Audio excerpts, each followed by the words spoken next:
Hello guys, welcome back to our YouTube channel target with Bhanu. दोस्तों, उम्मीद करता हूं कि आप लोग सभी बहुत अच्छे होंगे और आप अपनी तैयारियों में भी अच्छे से लगे होंगे और आपकी तैयारी बहुत अच्छे से चल रही होगी। थोड़ा सा डिस्कशन कर लेते हैं अपनी प्रीवियस क्लास के ऊपर, फिर अपनी आगे कंटिन्यू करेंगे क्लास को और एक एक करके सारे के सारे हम 25 क्वेश्चन अपने कवर कर लेंगे। आउट ऑफ 25 आप अपना स्कोर नहीं बताते हो तो चलिए कोई दिक्कत नहीं है, वो आप पर डिपेंड करता है। हो सकता है शायद आपको कमेंट करने में ज़्यादा टाइम लगता हो, तो देखिए मुझे कोई प्रॉब्लम नहीं है। कमेंट से फ़ायदा ये होता है कि जो आपके डाउट होते हैं, जो भी क्वेरी होती है, आप मुझसे बता देते हो तो वो मैं आपकी क्लियर कर देता हूँ। पिछली क्लास मैंने विलोम शब्द के ऊपर बनाई है, तो आप लोग बोल रहे थे कि सर चैप्टर वाइज हमारी क्लास कर दीजिए, जिससे हमारे सारे चैप्टर क्लियर हो जाएँ और हमारे एग्ज़ाम में भी अच्छे से स्कोर अच्छा हो जाए और एग्ज़ाम में भी फंस जाए। तो मैंने विलोम शब्द की एक मैराथन ली थी और इतने सारे विलोम शब्द, 500 से ज़्यादा विलोम शब्द आपको क्लास में ही याद करा दिए थे। लेकिन मैंने आपसे बोला था कि उसका टारगेट होगा बन के व्यूज़ का, लेकिन प्रैक्टिस सेट पर आप ये जो बन के वाला टारगेट है हमारे व्यूज़ का, वो कंप्लीट हो जाता है।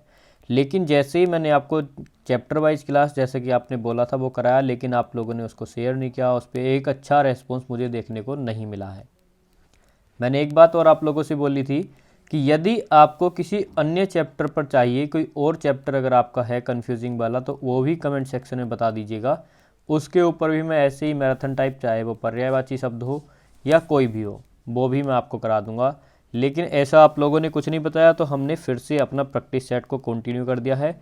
और प्रैक्टिस सेट ये हमारा 27, वैसे ये 28 प्रैक्टिस सेट है, लेकिन इससे पहले वाला जो था, इसके आगे 25 क्वेश्चन मैंने आपको करा दिए हैं। ये रह गया था तो बाई मिस्टेक छूट गया था, तो ये अब मैं करा देता हूँ। तो आज हमारे टोटल 28 क्वेश्चंस, 28 प्रैक्टिस सेट यहाँ पर कंप्लीट हो जाएंगे। तो कहने का ओवरऑल मतलब ये है कि अगर आपने पिछले प्रैक्टिस सेट कंप्लीट नहीं किए हैं तो उन वाले प्रैक्टिस सेट को भी कंप्लीट कर लीजिएगा। बहुत ही अच्छे अच्छे क्वेश्चन मैंने आपको यहाँ पर कराए हैं और सारे के सारे क्वेश्चन क्या हैं, वो आपके एग्ज़ाम के पॉइंट ऑफ व्यू से सारे के सारे क्या हैं, एक्सपेक्टेड क्वेश्चन है। तो फटाफट से अपनी आगे की तैयारी के लिए चैनल को सब्सक्राइब कर लीजिए, बेल आइकन प्रेस कर लीजिए, जिससे कोई भी क्लास मिस ना हो। क्लास का टाइम 7 PM है। कोई भी क्लास लाइव नहीं होती है, सारी रिकॉर्डेड फॉर्म में होती हैं, लेकिन डेली के डेली आपकी क्लासेस बनाई जाती हैं और डेली अपलोड की जाती है। कोई भी पुरानी क्लास यहाँ पर आपको नहीं दी जाती, टाइम टू टाइम क्लास होती है। क्लास का टाइम बता देता हूँ, क्योंकि अभी भी कमेंट आते हैं कि क्लास लाइव नहीं होती क्या, तो मैं फिर से बता दूँ, क्लास लाइव नहीं होती हैं। लेकिन रीजनिंग की अगर हम बात करें तो सुबह 7 बजे रीजनिंग होती है टाइम टू टाइम, दोपहर 12 बजे होती है हमारा मैथ का प्रैक्टिस सेट और डेली शाम को 7 बजे होता है हमारा हिंदी का प्रैक्टिस सेट। सारी क्लासेज आपको टाइम से मिलेंगी, कोई भी क्लास ऐसा नहीं है कि किसी भी टाइम आ जाए। तो अगर आप टाइम टू टाइम आएंगे तो आपको लाइव वाला ही यहाँ पर फीलिंग देखने को मिलेगा। अगर कोई क्वेश्चन या क्वेरी होती है तो कमेंट सेक्शन में बता देना, मैं सभी का रिप्लाई करता हूँ। आज के पहले क्वेश्चन से स्टार्ट करेंगे और अगर आपको क्लास पसंद आती है तो शेयर करके और लाइक ज़रूर कर देना। पहला क्वेश्चन है, अज्ञे का विपरीतार्थक शब्द क्या होगा। तो देखिए ये वाला शब्द मैंने आपको कराया है, अगर आपने कल देखा होगा तो कोई भी कन्फ्यूज़न नहीं होगा आपको अज्ञे का विलोम शब्द लगाने में, तो सीधे सीधे अज्ञे का बिग हो जाएगा। अर्वाचीन भी मैंने आपको कराया है, कृतघ्न भी मैंने आपको कराया है। एक होता है कृतज्ञ और एक होता है कृतघ्न। कृतज्ञ यानी उपकार को मानने वाला और कृतघ्न उपकार को न मानने वाला। अर्वाचीन प्राचीन का हो जाता है हमारा विलोम शब्द अर्वाचीन या विपरीतार्थक आप बोल सकते हो। सारे वर्ड आपको कराए हैं, आप देख सकते हो कि जो ऑप्शंस भी आपको मिल रहे हैं वो भी मैंने आपको करा दी हैं कल वाली क्लास में। तो ऐसे ही आपको आपके एग्ज़ाम में देखने को मिल जाएगा। बस एक बार विश्वास करके क्लास कंप्लीट कर लो। मैंने आपको ऐसे करके क्लास कराई है कि क्लास में ही आपको सारे विलोम शब्द याद हो जाएं। आज का दूसरा क्वेश्चन आ जाता है हमारा, अर्थ के आधार पर निम्नलिखित वाक्य का भेद बताइए। तो एक वाक्य दिया गया है और आपको 4 ऑप्शंस दिए गए हैं, तो बताना है कि अर्थ के आधार पर वाक्य का भेद क्या होगा। तो वाक्य है हमारा कि यदि वह परिश्रम करता तो सफल हो जाता। अब ये वाला एग्जाम्पल मैंने आपको बहुत बार दे के समझा चुका हूँ मैं आपको, कि मैंने आपसे बोला था कि जब भी आपसे विधानवाचक या विस्मयादि बोधक, विधिवाचक, संकेतवाचक, जब भी मैं आप लोगों को इनकी पहचान बताता था तो हमेशा संकेतवाचक में मैंने यही एग्जाम्पल दिया है, यदि आप मेहनत करोगे तो सफल हो जाओगे। ऐसे करके मैंने आपको एग्जाम्पल दिया था। सेम वही क्वेश्चन है, थोड़ा सा बस मेहनत की जगह परिश्रम लगा दिया। यदि वह वैसी परिश्रम करता तो सफल हो जाता, और आप भी परिश्रम करोगे तो सफल हो जाओगे। तो ये किस में बताया था मैंने? संकेतवाचक में। विधानवाचक कोई नॉर्मल बात कह दी जाएगी। विस्मयादि बोधक में आपको आश्चर्य या हर्ष, दुख, इस तरह की बात की जाएगी, और विस्मय सूचक शब्द के साथ साथ विस्मय सूचक चिन्ह भी आपको मिलेगा। विधिवाचक में भी हमारी नॉर्मल बात होती है, जो डेली वाली बात होती है। अगले क्वेश्चन की यदि हम बात करें तो क्वेश्चन नंबर 3 आ जाता है, जो कहा न गया हो। तो जो कहा न गया हो उसके लिए एक शब्द क्या होगा? अवर्णनीय, अकथित, अकथनीय या अनिर्वचनीय। तो फटाफट से बताइए हमारा यहाँ पर राइट आंसर क्या होने वाला है। सॉरी, तो ये देखिए, जो कहा न गया हो। अब आपको कन्फ्यूज़न फिर से यहाँ पर हो गया होगा कि अकथित लगाएं, अकथनीय लगाएं या अनिर्वचनीय लगाएं।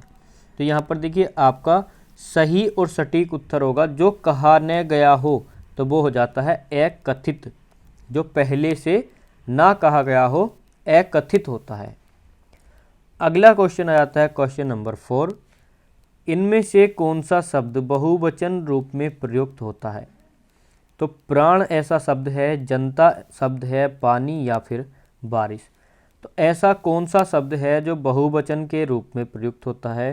तो देखिए, जब भी आपने सुना होगा कि उसके प्राण निकल गए, प्राण पखेरु उड़ गए, तो हमेशा आपको बहुवचन में देखने को मिला होगा प्राण शब्द। ठीक, जनता, पानी, बारिश। तो आप इसको ऐसे ही बोल सकते हो प्राण शब्द को कि सदैव बहुवचन में प्रयुक्त होने वाला शब्द कौन सा हो जाएगा? प्राण शब्द आपका हो जाएगा। अगले क्वेश्चन की बात करें तो बताना है कि निम्नलिखित मुहावरे में से किसका अर्थ एक बार धोखा खाने पर सावधान हो जाना है, कि एक बार धोखा खाने के बाद सावधान। 4 आपको ऑप्शन दिए गए हैं, तो उनमें से बताना है कि धोखा खाने पर सावधान होने के लिए कौन सा मुहावरा होगा। चोर की दाढ़ी में तिनका। तो क्या चोर की दाढ़ी में तिनके का अर्थ होगा कि एक बार धोखा खाने पर सावधान हो जाना? नदी में रहकर मगर से बैर, न नोमन तेल होगा न राधा नाचेगी, या दूध का जला छाछ भी फूंक फूंक कर पीता है।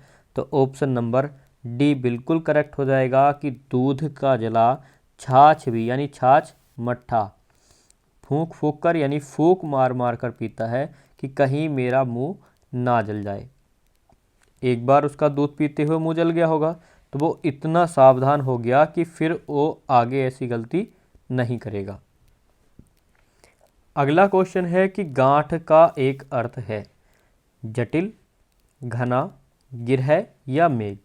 तो ये क्वेश्चन देखिए इम्पोर्टेंट क्वेश्चन है। वो क्यों? क्योंकि ये क्वेश्चन मैं आपको एक बार करा चुका हूँ। अगर आप अभी भी इसका आंसर गलत करते हो तो फिर तो दिक्कत वाली बात हो जाएगी। तो आप लोगों को फटाफट से बताना होगा। यहाँ पर आप लोगों को बताना है कि गांठ का सही अर्थ। तो फटाफट से अपना आंसर कीजिए। तो कुछ बच्चों ने अपना आंसर कर दिया होगा ऑप्शन नंबर सी, गिरह। तो गांठ का एक अर्थ क्या हो जाएगा? तो गांठ का एक अर्थ गिरह भी हो जाएगा।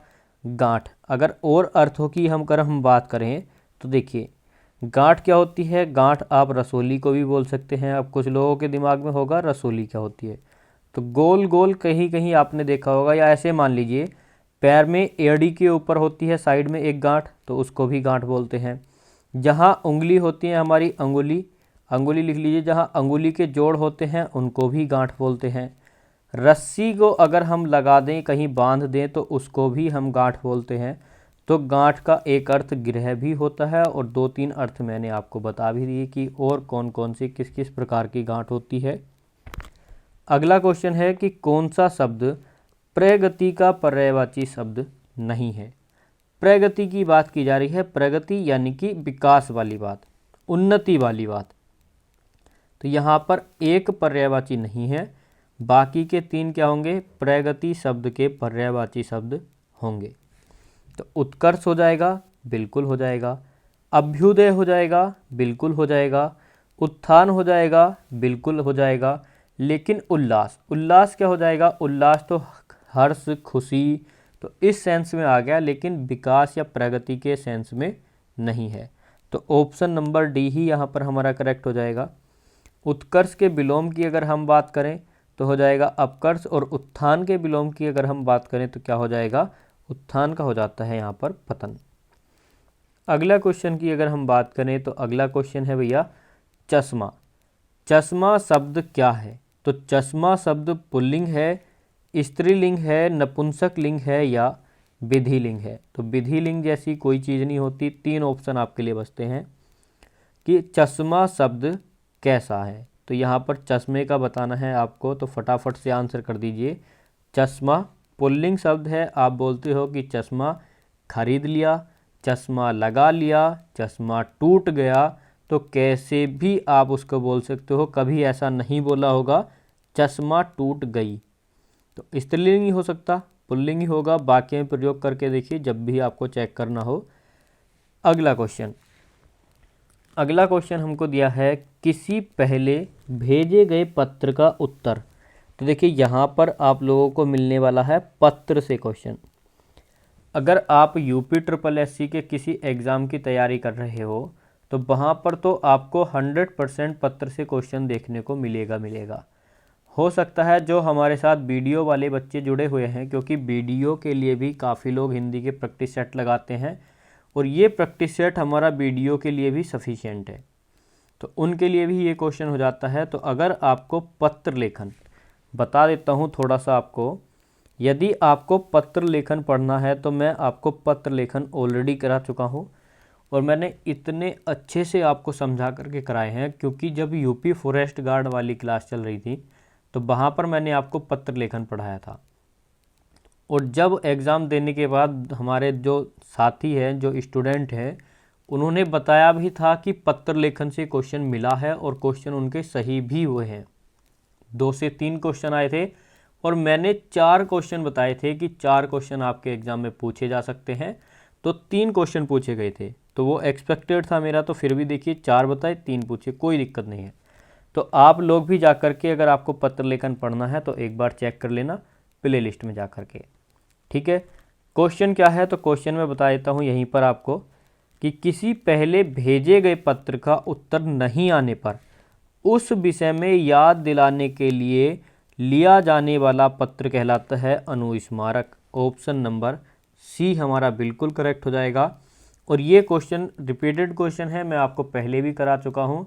और यदि आपको याद होगा तो मैंने एग्जाम्पल दिया था, जब ऑप्शंस मैंने आपको डिफाइन किए थे तो ऑप्शन में था अनुस्मारक, क्वेश्चन कुछ और था। तो मैंने आपको बताया था यदि आपने किसी अधिकारी को कोई पत्र भेजा और वो उस पर कोई रिएक्ट नहीं करता है, वो अपनी पॉकेट में रख लेता है या उसका कोई जवाब नहीं देता है, तो आप पुनः जो उसको पत्र भेजोगे तो वो कहलाएगा अनुस्मारक। तो आप पुनः पत्र भेजोगे कि सर हमने आपको एक पत्र लिखा था, हमारी ये समस्या थी, आपने उसका कोई निदान नहीं किया या कोई सॉल्यूशन हमको नहीं दिया है, ना ही कोई जवाब दिया। तो जो बाद में पत्र भेजा जाता है याद दिलाने के लिए, तो फोकस करना है आपको याद दिलाने के लिए कि भेजे गए पत्र का उत्तर नहीं मिलने पर उसी विषय को याद दिलाने के लिए भेजा जाने वाला पत्र अनुस्मारक पत्र कहलाता है। अगले क्वेश्चन की बात करते हैं। तो अगला क्वेश्चन है अग्राह्य। तो अग्राह्य में उपसर्ग क्या होगा, तो उपसर्ग प्रत्यय भी मैं आपको बहुत अच्छे से डिफाइन कर चुका हूँ। तो यहाँ पर अग उपसर्ग हो जाएगा, ए हो जाएगा, अग्रह हो जाएगा या फिर अग्र उपसर्ग हो जाएगा। तो यहाँ पर ऑप्शन सी वाले जितने भी स्टूडेंट होंगे बिल्कुल करेक्ट हो जाएगा, अग्र। अगला क्वेश्चन है पवित्र का संधि विच्छेद क्या होगा। तो ये तो आप सभी को पता होगा कि पवित्र का सही संधि विच्छेद होता है पो प्लस के इत्र। तो यहाँ पर ना ही पव प्लस के इत्र होगा, गलत है। पो प्लस इत्र ये भी गलत है और पव प्लस इत्र ये भी गलत है। सही संधि हो जाती है हमारी ऑप्शन नंबर सी वाली पवित्र का सही संधि विच्छेद पो प्लस के इत्र। आपका आज का होमवर्क है कि आपको बताना है कि पवित्र शब्द में कौन सी संधि होगी। तो पवित्र शब्द में आपको संधि बतानी है, संधि विच्छेद आपको पता चल चुका है। अगले क्वेश्चन की बात करें तो अगला क्वेश्चन हमको दिया है कि निम्न में शुद्ध वर्तनी किसकी है। तो शुद्ध वर्तनी आपको बतानी है, दुख शब्द लिखा हुआ शुद्ध है, गंवार, अत्याधिक या फिर अंधेरा। 3 गलत हैं, 1 सही है। सही वाला आपको पहचानना है। तो देखिए गंवार बिल्कुल सही लिखा हुआ है, बाकी शब्द गलत हैं। अब क्वेश्चन ये उठता है कि यदि ये गलत हैं तो फिर इनका सही रूप क्या होगा, सही कैसे पहचानेंगे।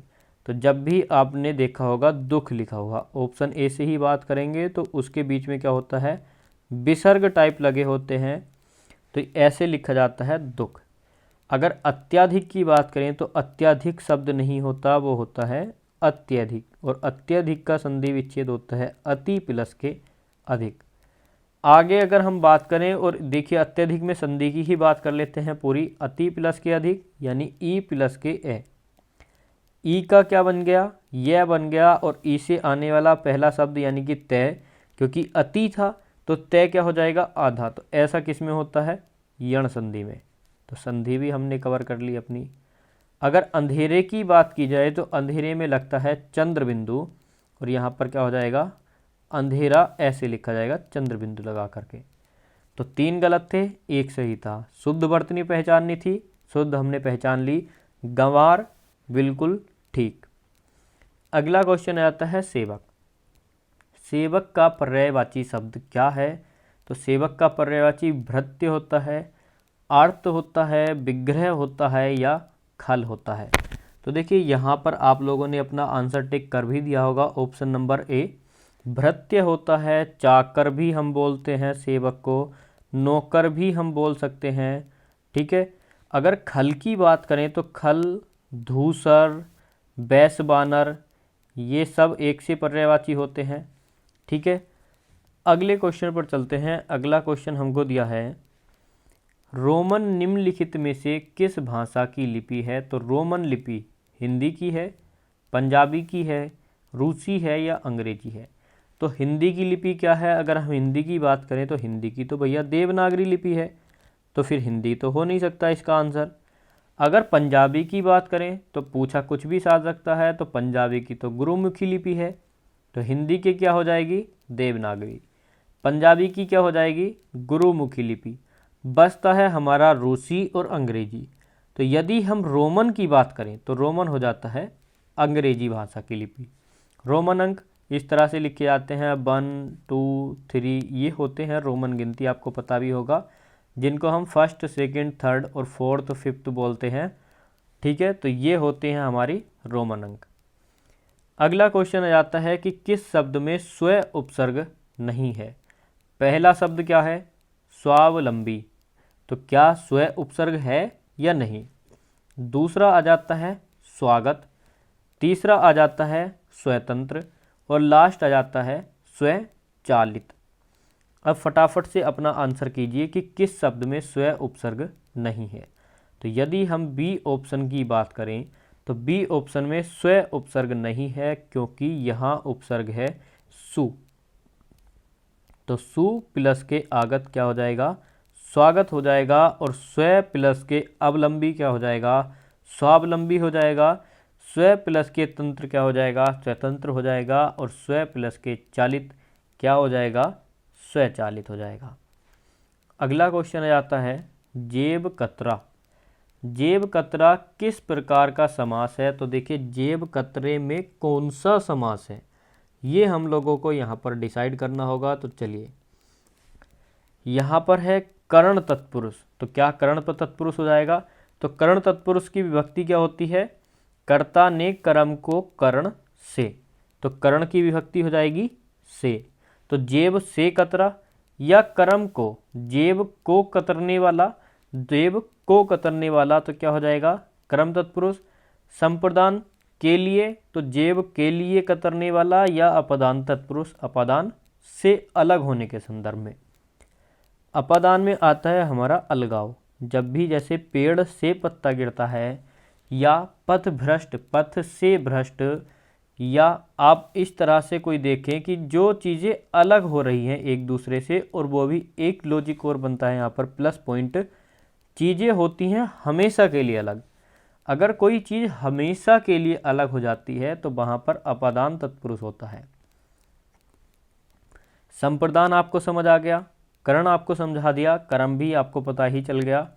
अगले क्वेश्चन पर चलते हैं, और अगला क्वेश्चन हमको दिया है विज्ञान विधि चिकित्सा शास्त्र आदि में प्रयुक्त हिंदी कहलाती है। तो विज्ञान की कोई विधि है और चिकित्सा शास्त्र है। चिकित्सा शास्त्र से समझिए कि चिकित्सा शास्त्र में प्रयुक्त होने वाली हिंदी क्या राजभाषा होगी, संचारी हिंदी होगी, तकनीकी हिंदी होगी, या फिर वाणिज्यिक हिंदी होगी। तो यहाँ पर हमारा बिल्कुल करेक्ट आंसर हो जाएगा ऑप्शन नंबर सी, तकनीकी हिंदी। विज्ञान विधि या चिकित्सा शास्त्र यानी और विज्ञान विधि और चिकित्सा शास्त्र में प्रयुक्त होने वाली हिंदी क्या कहलाती है, तकनीकी हिंदी। अगला क्वेश्चन है पानी पानी होना। तो ये तो बहुत ही आसान मुहावरा है और आज का easiest of the day, easiest question of the day किसको बोलेंगे हम, क्वेश्चन नंबर अपना 668 को। पानी पानी होना, लज्जित होना हो जाएगा, पानी में भीग जाना, शांत होना या निराश होना। तो सभी प्यारे दोस्तों ने आंसर लगा दिया होगा, पानी पानी होने का सही अर्थ लज्जित होना। अगला क्वेश्चन आ जाता है किसी बहुवचन शब्द की वर्तनी सही नहीं है। तो किस बहुवचन शब्द की वर्तनी सही नहीं है? हमको दिया है नदियाँ, लड़कियाँ, टोपियाँ और नीतियाँ। एक गलत है, बाकी के 3 सही हैं। तो यहाँ पर देखिए option number B, option number B ही क्या हो जाएगा, इनकरेक्ट। तो किसकी वर्तनी शुद्ध नहीं है? ऑप्शन नंबर बी, लड़कियाँ की वर्तनी शुद्ध नहीं है। अगला क्वेश्चन आ जाता है कनक का अर्थ। तो कनक कनकते सोगुनी, मादकता अधिकाय, या खाए बोराए जग, बा पाए बोराए। कनक क्या होता है? अगर आपने ये वाला दोहा पढ़ा है तो आपने बता दिया होगा कि इसका अर्थ क्या होगा। तो कनक काला होता है, चतुर होता है, किरण होता है, या फिर खजूर होता है। तो फटाफट से अपना आंसर कर दीजिए। तो यहाँ पर आंसर हमारा क्या होगा? तो यहाँ पर आंसर हो जाएगा खजूर, ऑप्शन नंबर डी। क्योंकि कनक का एक अर्थ होता है सोना, यानी गोल्ड वाला सोना। कनक का एक अर्थ होता है धतूरा, जो मैंने आपको बताया था अभी, कनक कनकते सोगुनी। तो उसमें एक सोना है कनक का अर्थ, एक धतूरा, और तीसरा अर्थ क्या निकल जाता है इसका, खजूर। अगला क्वेश्चन, मौखिक भाषा की मूलभूत इकाई क्या है? लिखित भाषा नहीं पूछी है, हमसे पूछा है मौखिक भाषा। तो सोच समझ के उत्तर देना कि ध्वनि होगा, वर्ण होगा, लिपि होगी, या फिर संज्ञा होगी। तो देखिए मौखिक भाषा के लिए सबसे ज़रूरी चीज़ है ध्वनि, और लिखने के लिए अगर लिखित की बात करता तो लिपि हो जाती, वहाँ पर हमको वर्णों का भी यूज़ देखना पड़ता। लेकिन बोलने के लिए क्या है, हमारी सिर्फ ध्वनि हो जाएगी। तो मूलभूत इकाई क्या होगी, ध्वनि। एक बार फिर से बोलिए, मौखिक भाषा की मूलभूत इकाई क्या होगी, ध्वनि होगी। अगला क्वेश्चन है व्यंजन, व्यंजन, विजन, इन तीनों शब्दों के क्रमशः, यानी कि सबसे पहले व्यंजन का अर्थ बताना है, फिर व्यंजन का अर्थ बताना है, फिर विजन का अर्थ बताना है। सही अर्थ वाली पंक्ति को चुने। आज तक आपने 2 शब्द देखे होंगे कि व्यंजन और व्यंजन का अर्थ क्या होगा, लेकिन आज आपके लिए आ जाता है और तगड़ा क्वेश्चन। अब बताना है आपको 3 में। पहला है व्यंजन, दूसरा है व्यंजन, और तीसरा है विजन। तो फटाफट से अपना आंसर कीजिए। यहाँ पर आप लोगों का करेक्ट आंसर क्या हो जाएगा? तो व्यंजन खाद्य पदार्थ होता है, बिल्कुल सही। लेकिन व्यंजन सुनसान होता है, नहीं। अब अगले क्वेश्चन पर ऑप्शन पर चलते हैं। व्यंजन खाद्य पदार्थ, तो भैया खाद्य पदार्थ तो होता है। व्यंजन पंखा होता है, बिल्कुल होता है। विजन सुनसान होता है, तो बिल्कुल होता है। तो ऑप्शन नंबर बी यहाँ पर हमारा करेक्ट हो जाएगा। व्यंजन होता है खाद्य पदार्थ, यानी कि खाने के पदार्थ, खाने की वस्तुएं। व्यजन होता है, अगर अंकी बिंदी हटा दें तो पंखा हो जाएगा, और विजन क्या हो जाता है, सुनसान। अगला क्वेश्चन है हमारा, विभिन्न प्रकार के सरकारी नियमों, आदेशों, घोषणाओं को तथा राजपत्रित अधिकारियों यानी गजटेड के तबादले। तो सरकारी कोई नियम हो, कोई आदेश हो या घोषणा, तथा राजपत्रित अधिकारियों के तबादले हों या नियुक्तियां, छुट्टी पर जाने की सूचनाओं को किस में प्रकाशित करके जनसाधारण तक पहुंचाने के लिए प्रयोग किया जाता है। तो किसका प्रयोग करते हैं जनसाधारण तक पहुंचाने के लिए, अधिसूचना, पृष्ठांकन, अनुस्मारक या ज्ञापन। तो अनुस्मारक तो आप काट ही दोगे। अब इन 3 ऑप्शन में से बताइए कि हमारा करेक्ट आंसर क्या हो जाएगा। तो वो होता है नोटिफिकेशन, अधिसूचना। अगला क्वेश्चन आ जाता है, नमक मिर्च में समास क्या होगा। तो आप लोग बहुत आसानी से टिक कर दोगे। नमक मिर्च में तो भैया द्वंद्व समास होगा, ऑप्शन नंबर ए। कर्मधारय समास की क्या है पहचान, है जो या के समान, ये आपकी नॉर्मल पहचान चलती है, लेकिन हमारे हिसाब से क्या है, विशेषण और विशेष्य वाली। अव्ययभाव की पहचान क्या बताई थी मैंने आपको कि उपसर्ग देखने को आपको मिलेंगे, अनु, आ, यथा, हर, भर, इस तरह से, या प्रति भी ले लीजिए। बहुब्रीहि समास की पहचान थी पर्यायवाची शब्द, जहाँ पर कोई तीसरा पद प्रधान होता है, ना ही उत्तर पद प्रधान होता है, ना ही पूर्व पद प्रधान होता है, कोई तीसरा ही पद प्रधान होता है, वहाँ पर बहुब्रीहि समास होता है। और आज का हमारा लास्ट क्वेश्चन आ जाता है, जिसका इंद्रियों से अनुमान न किया जा सके उसके लिए एक शब्द क्या होगा। तो उसके लिए ज्ञानेंद्रिय हो जाएगा, अतीन्द्रिय हो जाएगा, जितेंद्रिय हो जाएगा, या कालजयी। तो इंद्रियों से अनुमान न लगाया जा सके वो आप लोगों को बताना है, तो वो हो जाएगा अतीन्द्रिय, इंद्रियों से परे, जिसका हम अनुमान नहीं लगा सकते। तो आज के आपके 25 क्वेश्चन हो जाते हैं फिर से कंप्लीट। और फटाफट से देखिए, क्लास को लाइक कर देना अगर आपको मेहनत अच्छी लग रही है और क्वेश्चन पसंद आ रहे हैं तो, और सारे ग्रुप्स में भी शेयर कर देना। आप मुझे इंस्टा पर भी फॉलो कर सकते हैं। इंस्टा आईडी मैं आपको बता देता हूँ। इंस्टा आईडी है रॉयल, लिखिए ROYL-B Rajput, royal we Rajput. अगर आप सर्च करोगे तो इंस्टाग्राम पर आप मुझे फॉलो कर सकते हैं, वहाँ पर मुझसे बातें भी कर सकते हैं। कोई डाउट, कोई क्वेरी है या कोई भी क्वेश्चन है वो आप मुझसे पूछ सकते हैं।